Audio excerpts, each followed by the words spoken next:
I am having such a fangirl moment, and I'm so excited to bring you this week's episode of Sassy AF TV. Oh, you're going to love it. I'm interviewing Gabriella Rosie. She is an artist from Australia who created one of my favorite things ever, the Bad Bitch Affirmation card deck. We're talking all about creativity, how to let your ideas flow, the importance of taking action, and of course, affirmation cards. Oh, I can't wait for you guys to listen to this week's episode of Sassy AF TV.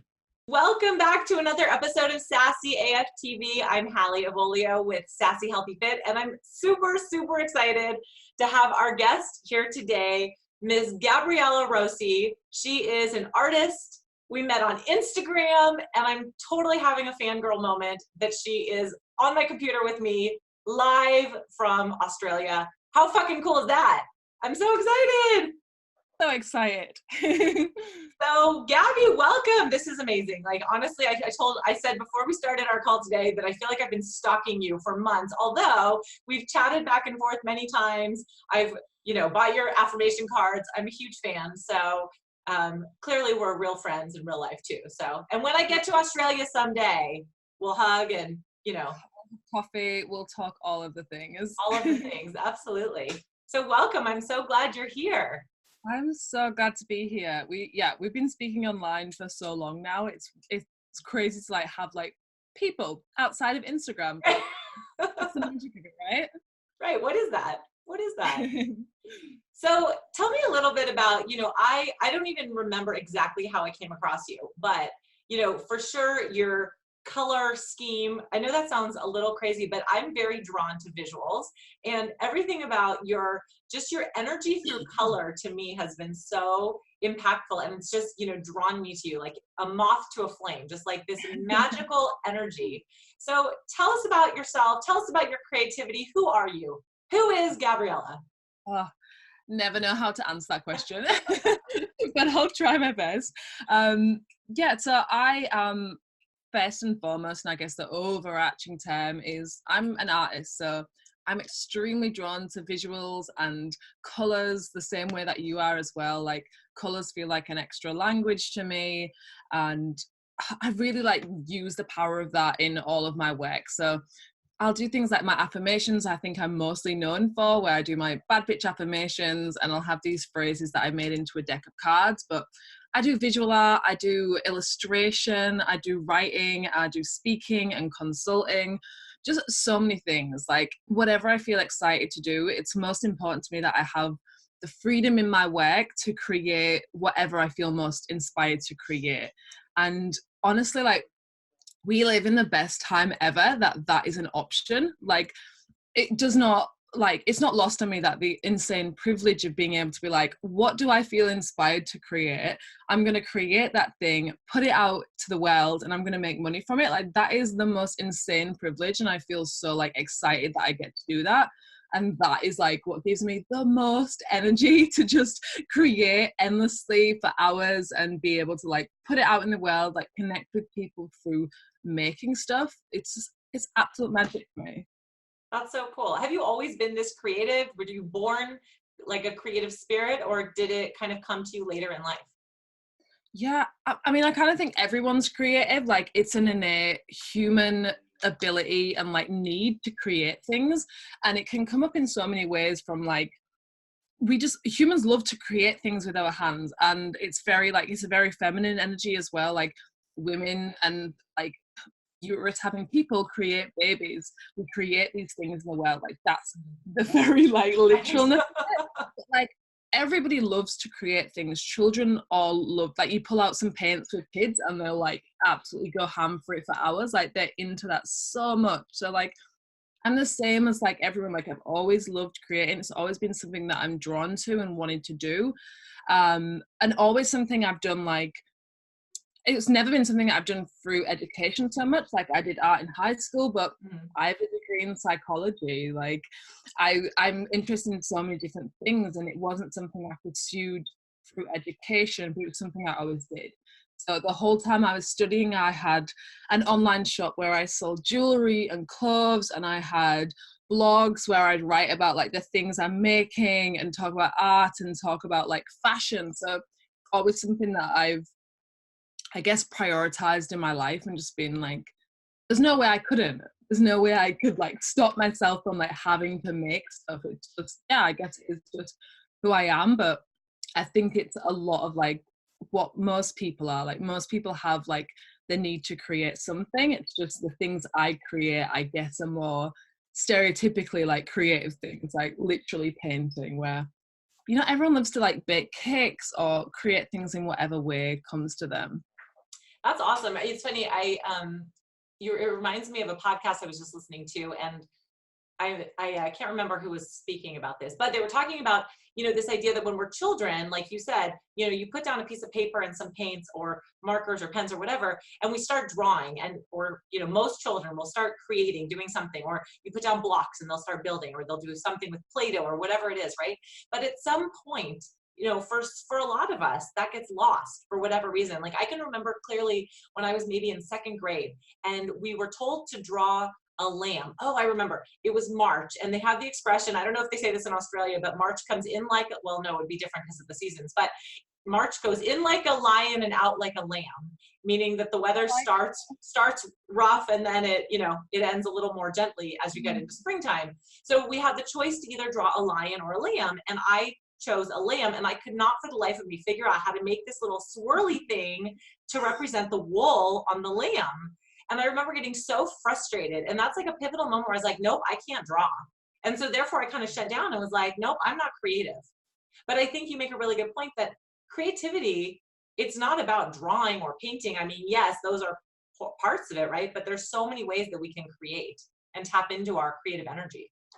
Exactly. Like that, we learn fear, right? We learn to like do things that we are told that we're good at, and then we pursue those things. So like where when I was younger, like I might have been told that like, oh, you're good at drawing. So like that's something that I kept doing. So the only reason that like I'm good at it now is because I kept doing it.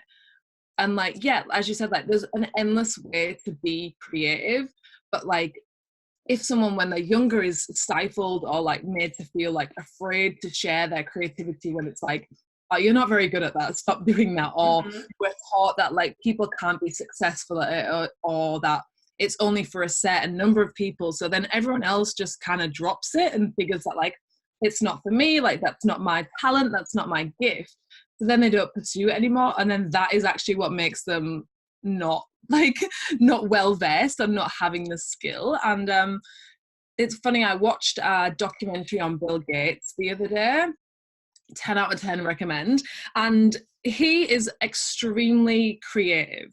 So the way that he thinks, the way he comes up with solutions is ridiculously creative, and he combines so many different things, and a lot of it now is like in his charity work, and he correlates like his software work and his like ways that he thinks. Like he reads 10 books at a time, so they all like interrelate in his brain. Like that is creativity. It doesn't have to be like sat in front of a canvas. Like it can be writing code and working on technology. Like that is just as creative as anything else. It's right. Boundless. How do you feel creativity helps us live our best life and really tap into who we are as individuals? Yeah. I've found that like honoring my ideas and taking the time to do the things and act on the ideas that I have and make them into a thing has been like the biggest process of personal development and process of self-actualization, because it's taking this thing that lives within me, this idea that has come to me or something that I've like nursed within me, and being like, you are valuable enough to spend time on to make it into a thing. Purely because I said so. So it's not looking for external sources for validation. It's not looking for anyone else to solve problems. It's you saying, I've got this idea, I believe in it enough to spend like hours and hours making it into a thing. Like I believe in myself enough that my ideas are valuable. And in the process of actually like committing that time to making it into a thing, that's what actually like just spending time physically on your personal development as well, which is really beautiful, and honoring your ideas enough. And I think really like a lot of the things that I create are very meditative. So like I'll go into these like trance-like states when I'm making something, and that is my form of meditation. So it's very much like an actual self-care practice in so many different ways. I'm like honoring myself and being like, your ideas are good enough, Gabby, you can make them into a thing. And then also just being like, it's really nice to just sit and like still make something and like have that kind of meditative process. Mm-hmm. Have you experienced any resistance from other people in your life, maybe your family? I mean, there's this concept of the starving artist, right? Oh, you'll never make any money at that, right? And I don't know if anyone's ever said that to you particularly, but it's, kind of a generic cliche, right? So I love that you have this idea and you talk about turning your beliefs into actions and acting on it and doing what's in your heart and what's in your soul, right? But I'm just curious if you've met any resistance externally and how that's impacted you. Oh, for sure. Like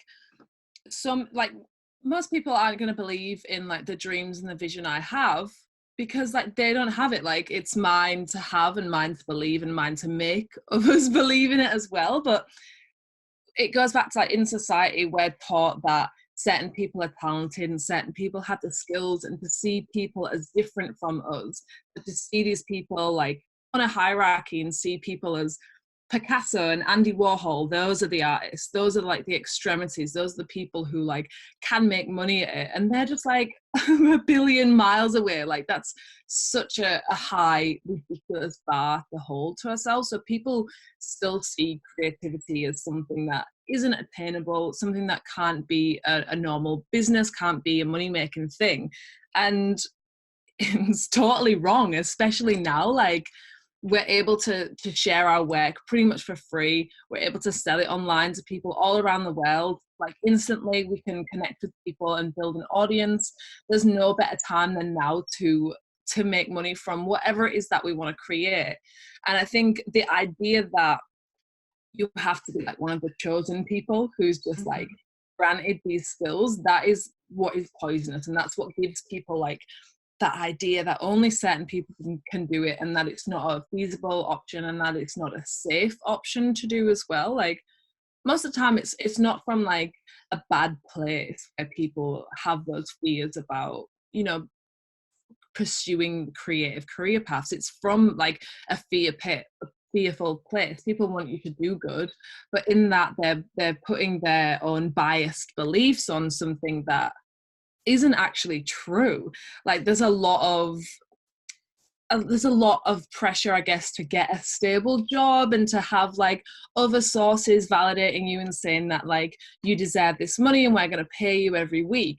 But that just feels like the most limiting thing to me, because actually when you are like empowered in your own creativity and working hard at making things and putting them out into the world, the amount of money you can make is absolutely limitless. And you also have control over how you make money, how often you make money, where it comes from, what you do with it. There's so much more freedom and also so much more control, rather than just being in a job where you get paid every month. Right. No, I love that. I mean, you certainly have, confidence. You exude confidence and you exude this positive energy. And also I feel that you're very humble in the sense that, you've said many times you've gotten creative blocks, or you're not sure that what you're doing is how it's going to work, or you don't even know exactly where the path is going to lead you, right? But you're kind of just going with what feels authentic to you and where you feel that your passions are leading you, and having the confidence and the audacity to say, I believe in me, which is beautiful. And I love that you have that, because I know for myself and for many women out there, there's been a time where you're like, well, shit, I have to just follow this set path because that's what the expectation is. And I can't stray from that set path, because if I do, God forbid I fail, and then what? Right? Yeah, like I'm not free from blocks. I'll never be free from, I mean, I don't even like to call them blocks because like that's not a thing, but like resistance, we'll say. Like I'll never be free from resistance. I don't think anybody will ever be like, I'm 100% confident in what I'm doing and I'm just acting on it and doing it and it's so like easy. Because if you were, then you're just creating the same things and putting the same things out in the world, and you're not pushing yourself. But every time that like we come to a new thing that we want to create and we come to a new level, that's when there's going to be resistance, where we don't feel like confident in it, or we don't feel like sufficient at being able to do that thing. So it's scary, but like that's not enough reason to be like, okay, I'm not going to do it because like, I'm scared.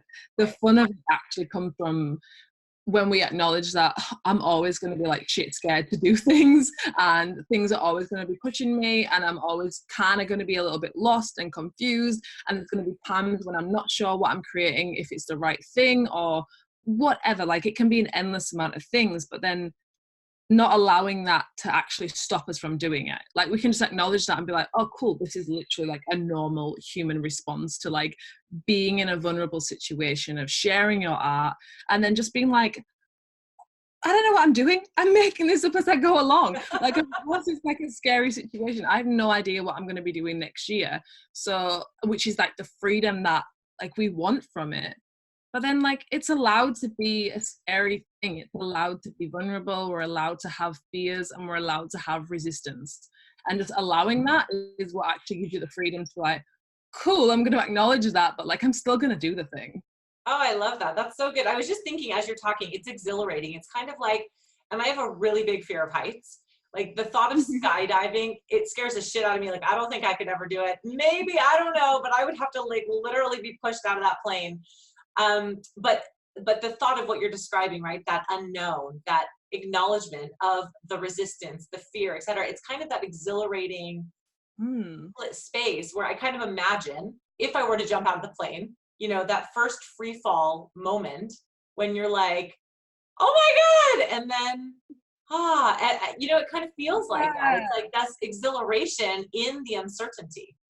Definitely, like, that's what makes it exciting. That's like that kind of adrenaline rush that you can get from creating things, from business. Like, it doesn't necessarily have to, it doesn't have to be jumping out the plane. Like, you can get those same kind of like experiences in different aspects of your life. And yeah, like, I imagine that everybody, even if someone's like super excited about skydiving, can't imagine being that person, but some people are. Like, I'm sure they'll have like feelings of like nervousness or just excitement. Like, you can rephrase nervousness and excitement, like, feel like a very similar emotion in the body. So like, there's ways to like rephrase them. So someone who's petrified will have like quite a similar physical feeling to someone who's really excited to do something. So if you were able to rephrase it like that, being like, oh my God, I'm launching this new thing, I don't know what I'm going to do with it, I'm freaking scared to do this thing. It can be like, oh, but it's really exciting. Like, I'm learning through this. I'm doing something I've never done before. I'm pushing myself. I'm trusting myself that I'll figure it out and that it'll be fun. And if it goes to crap, then like, I'll learn something new for the next time. And if it goes really well, then oh my God, like, let's keep on this trajectory. And like, yes, see the fun of it. Absolutely. We have to talk about the affirmation cards, and I have to show everybody because Gabby has the bad bitch affirmation deck, which I don't know, this just spoke to me. First of all, I love how you've turned bitch into a positive. I mean, I know that, you know, oftentimes that's a really negative term, right? And women are like, no, don't call me a bitch because that's a really bad word. But I love how you turn it around, and it's the bad bitch affirmation deck. And I just have to show people. So I found this deck whenever it was that I bought it. And first of all, the cards are just gorgeous. I mean, look at the colors. They're beautiful. Of course, you know, I have them right here. And I pull one every day and I read it out loud and I write it in my journal. And sometimes I write it multiple times as you've instructed to help kind of solidify the saying. But you know, here's one that says, I matter and I am important. I mean, I love the words, and they're all in the present tense. They're all fun. They're all written in this really cool font. You know, for me, this practice of affirmations has been hugely impactful in my own personal development and self-care, and changing my own narrative about what I can do and what I can create. So talk to me about how you came up with the inspiration for the cards, the name, all of it. I want to hear the full story. Thank you for all your lovely words about them as well. It means so much. Yeah, you love affirmations as well, so I'm sure you already have heard of Louise Hay, who's very much like the godmother of like personal development and affirmations. She used affirmations as she does it. She has a book called You Can Heal Your Life, and there's phrases in there that were used to treat people with HIV and AIDS. And she did a lot of really beautiful, extensive work. She was an absolutely amazing person. And I was always really inspired by her work, and that's like how I originally got into affirmations. So I absolutely love like that body of work that lives around it, and just understanding like the power of words. And through like my sketchbooks and my artwork, even when I was much younger, words had always been very important. Even if I was doing like visual art, words would always be tied into it. So I started like connecting like how I was using words through my art to like, oh, I'm also using them as like affirmations. I'm like, these are kind of like one and the same thing. I don't speak like Louise here. I didn't identify so strongly with the things that like the traditional, I guess, sense of affirmations. Like, they're amazing and they're really powerful, and I like the simplicity of them. But then the way that I want to use them, and the way that affirmations work best, at least I should say, is when you say words that like feel so strongly to you, and like that you really connect with and can get really like excited about. And like, it makes me feel like super excited to be like, I'm a sexy bad bitch aligning with my cosmic brilliance. Like, that is super exciting to me. And yeah, so I started writing my affirmations for myself the way that I would write to myself, like in my journal, the way that like I script them out and that kind of thing. And then, yeah, I started sharing them, I think on Instagram, like when I'd post pictures of my sketchbook and things like that, and people liked them. So I started sharing more, just as like the creative process goes. Like, you make something, you share it, you continue like that process. Yeah, and then I started designing. I got into a little bit of digital art, so I'd start doing them in like the really cool, like bright colors and all of that stuff that I love. And then I made business cards, and on the back of business cards you can put pictures on them. So I thought, oh, this will be cool if I like put these affirmations, and then like when I meet people, or I think I was doing jewelry at the time, I can't even remember, but like I was like, oh, this is a cute thing to like send out with orders, or like, yeah, when I meet people or I'm at like events and things like this, it's a cute thing. I can give them a little affirmation. It will make them feel good. It can give like, it can play a little part in their life. But then, yeah, when I got these cards printed, I posted about them on Instagram, and like heaps of people were just saying, this is a deck, like this is an actual deck of cards, like you need to make this into a thing. So I made it into a thing.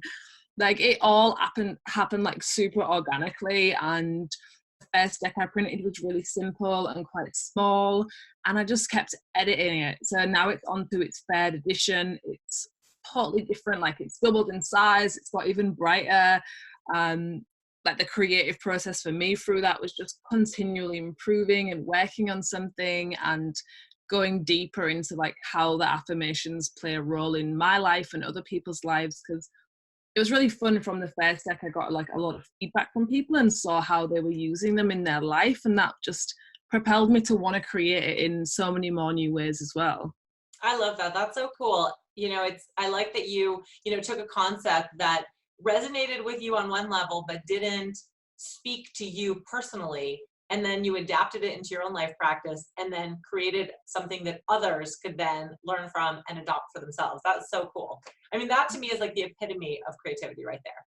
Yeah, and like, it's such a collaborative thing. Like, even though like, yeah, it's me like sat on my own on my computer making these things, but like having that feedback from people and just like seeing people use them in their lives every day is what inspires me to create even more things, and to continue like on this trajectory. And yeah, like it wouldn't exist without the basis of the people who started these concepts before me as well. So like paying homage to that, and like really being grateful for that, and then being grateful for like where it can go in the future as well, is just the most fun. I love it. Well, obviously you have fun doing it. I can tell just the way that you talk about it, the way that you share it. I mean, it's clear in all that you do that it's very authentic, to you. But I like that you also take this practice where, some people might say, oh, that's too woo-woo. I can't do affirmations, blah, blah. First of all, I think that if people open their minds, they can do anything they want to do. But number two, I like that you have this, this idea about not only having the beliefs and saying the words, but then taking the actions. And then, I'm going to be just like your total promoter here. But then your other deck that I have is the Vortex deck.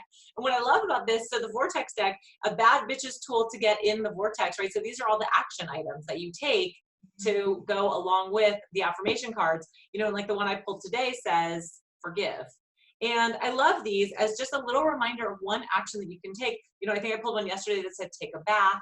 There's ones that say, call a friend, cry, take a walk, relax. I mean, there are all these like little simple actions, but I know that's a really a strong tenet of your belief system is not just to have the beliefs, but then to take action upon it.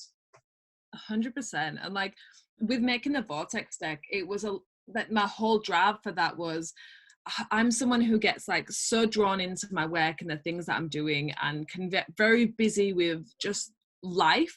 And then, we know that we need to do these things for self-care. We know like all of the things that we need to do, but then it can be kind of this like paralysis when it actually comes to doing it. Like I was just like, oh my God, I don't know what to do. Like, what do I do to like make myself feel good right now? Like there's a million things that I could pick, and like I could never like pick and devote myself to doing something. So I made this is literally a way to be like, we're removing the decision. Like you don't need to think, you don't need to waste time thinking about what you're going to do. Just like get this, pull a card, and that is what you're going to do. Because we can overcomplicate it and make it like, what's the most perfect thing I can do to make me feel good right now? Like I need to pick the exact thing. It's like I need to pick like the exact song that's going to make me feel like my most energized self and get me ready, when in reality, like most of these things at any given time will be a really good thing to get your energy lifted, get you feeling good, get you in the vortex. But like it's that like resistance to just picking a thing and acting on a thing. So pull a card, the deck is going to tell you what thing you can do the thing immediately, and then you're into that place. You don't need to contemplate, you don't need to make it really complicated. It's just action. It's always just action. No, I love it. I think it's so good. And I think I saw that you were reading, did you read the book Game Changers by Dave Asprey? Yeah, I'm still reading it. Yeah. But in the beginning, right, he talks about that whole concept of like the decisions, right? And I don't know if you remember that part, but he talks about, even just having to get dressed and having a, oh my gosh, what's the word for the closet? The capsule closet, right? So you only have basically, it's like Steve Jobs had one outfit, right? He, we always think of him wearing like the black turtleneck, and he probably had 100 of them. But the point is, he didn't have to think about it. So he could use his brain space for all the other things that he was creating in his life. So when you take out some of the decisions, right, that can cloud our thought process, and then you just do it. So, I mean, that's huge, right? I think we're all overwhelmed with all sorts of information coming at us from all directions at any given time, right? I mean, there's just an influx of information, and sometimes it's too much, and you just need something to be like, boom, okay, now I can move on, do the thing. Yeah, like we can waste so much time just being like, I mean, I will never be like someone who wears jeans and turtleneck because I like getting dressed too much. But like on days where I'm at home, like working, like I'm literally going to be wearing like leggings and like a t-shirt. Like it doesn't matter. Remove like the barriers when you can, and yeah, try and make things as simple, and like remove as many things that are stopping you from doing the action and make it as simple as possible. Like I relaunched my podcast like the other day because I realized that I was overcomplicating the process of it. So then I was just like, I'm not going to do videos. I'm not going to do like an intro song or anything or like any clip to it, even though like I know that will make it a better thing. And like, yeah, in the future, those things will all be part of it. But for right now, I'm grabbing my iPhone and I'm pressing record on voice memos, and then I'm uploading that file and I'm not editing it. And that's it. And then that is what's been like, okay, now I actually have a podcast that I'm working on and doing. Whereas before, when I wanted it to be this really like complicated and beautiful thing, I wasn't taking the action on it. So it would never be that complicated and beautiful thing. Right. Whereas like doing it this way, eventually it will be, but right now it's good enough to be what it is now. I love it. Well, what does your card say? Honeybee, just start the damn thing. Exactly. I love it. I'm pulling my own cards myself. I know. I'll just say them back to you. I got them. I have them memorized. I write them down like every day. So, so I could talk to you forever, and there's so much more that we'll have to dive into. So you'll have to come back again. But on kind of a closing note, before you talk about what you have going on next, for the person, the woman that is just feeling a little stuck and she just needs a little inspiration. And she says, I don't know, maybe I don't have a creative spark in me. What tool can you give her to find it so that she can really open up and experience whatever her creative juices are that need to start flowing? Yeah, I think you can already like guess what I'm gonna say. Just start. Like whatever you feel most drawn about, start with that immediately and consistently. So it doesn't have to be complicated. Keep it simple, but make sure that you're making consistent action towards it.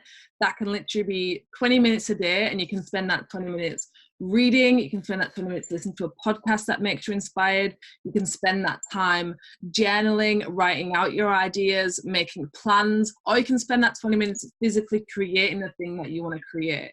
A lot of the times we have this feeling of being stuck because we aren't sure where to begin, because we look at like the big task, the big dream, the big vision, and we want that to be reality now, but like, oh my God, it's so far away. So where the hell do I begin now?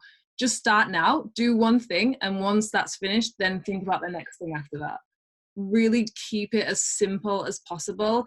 And yeah, where you are, make one thing, start, share it, create and share it. That's it. I love it. I love it. Just start, create, and share.